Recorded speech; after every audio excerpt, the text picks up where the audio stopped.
Hi hello അങ്കമറ്റിൻ്റെ പുതിയൊരു വീഡിയോയിലേക്ക് എല്ലാവർക്കും സ്വാഗതം. നമ്മളിന്ന് പരിചയപ്പെടാൻ പോകുന്ന സിനിമ 2017 പുറത്തിറങ്ങിയ ദ കിങ് ആർത്തർ എന്ന് പറഞ്ഞ സിനിമയെ കുറിച്ചിട്ടാണ് നമ്മളിവിടെ പറയാൻ പോകുന്നത്. ബാഹുബലി സിനിമയിലെ സെയിം കഥ തന്നെയാണ് ഇതിലും വരുന്നത്. ചെറിയ ചെറിയ മാറ്റങ്ങൾ മാത്രമാണ് വന്നിട്ടുള്ളത്.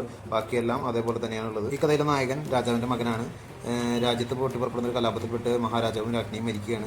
അങ്ങനെ നമ്മുടെ രാജകുമാരനെ ഒരു വഞ്ചിയിലാക്കിയിട്ട് അവിടെ നിന്ന് ഒഴുക്കി വിടുകയാണ് ഒരു നദിയിലൂടെ. അങ്ങനെ ഈ വഞ്ചി ചെന്ന് എത്തുന്നത് വേശ്യാലയത്തിലാണ്. വേശ്യാലയത്തിൻ്റെ സൈഡിൽ അവർ ഡ്രസ്സുകൾ കഴുകാൻ വരുമ്പോൾ ഈ വഞ്ചി കിട്ടുകയും അതിൽ നിന്ന് ഈ കുട്ടിയെ കണ്ടുപിടിക്കുകയും ചെയ്യുകയാണ്. അങ്ങനെ ആ കുട്ടീനെ വളർത്തുന്നത് ഈ വേശ്യകളാണ്. അങ്ങനെ ഈ കുട്ടി വളരെ കഠിനമായി തന്നെ ചെറുപ്പകാലത്ത് വളർന്നു വരികയാണ്. അവൻ പലതരത്തിലും അപമാനങ്ങളും അതുപോലെ തന്നെ സഹനങ്ങളും അടികളും അങ്ങനെ എല്ലാം കിട്ടിക്കൊണ്ടാണ് ഈ കുട്ടി വളർന്നു വരുന്നത്. അതിനിടയിൽ അവൻ ഫൈറ്റിംഗ് ടെക്നിക്സുകളും അതുപോലെ തന്നെ പോരാട്ടങ്ങളും അങ്ങനെ എല്ലാം പഠിച്ചുകൊണ്ടിരിക്കുകയും ചെയ്യുന്നുണ്ട്.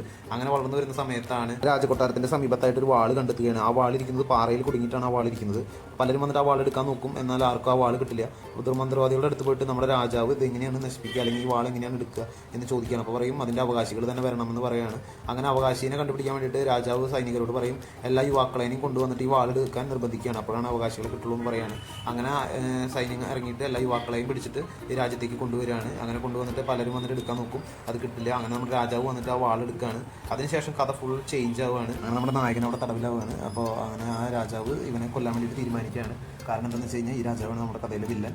അങ്ങനെ ഈ നായകനെ രക്ഷിക്കാൻ വേണ്ടിയിട്ട് ഒരുപാട് ആൾക്കാർ അവിടെ എത്തുകയാണ്. അങ്ങനെ നായകനെ രക്ഷിച്ച് അവനോട് കാര്യങ്ങളൊക്കെ പറയാണ്. നിൻ്റെ അച്ഛനെ കൊന്നത് ആ രാജാവാണ്. അങ്ങനെ കാര്യങ്ങളൊക്കെ പറഞ്ഞതിന് ശേഷം ഈ രാജാവിനോട് പ്രതികാരം ചെയ്യാൻ വരികയും അങ്ങനെ ഈ രാജാവിനെ വധിച്ചുകൊണ്ട് ആ രാജ്യം സ്വന്തമാക്കുകയും ചെയ്യുന്നതാണ് ഈ കഥ.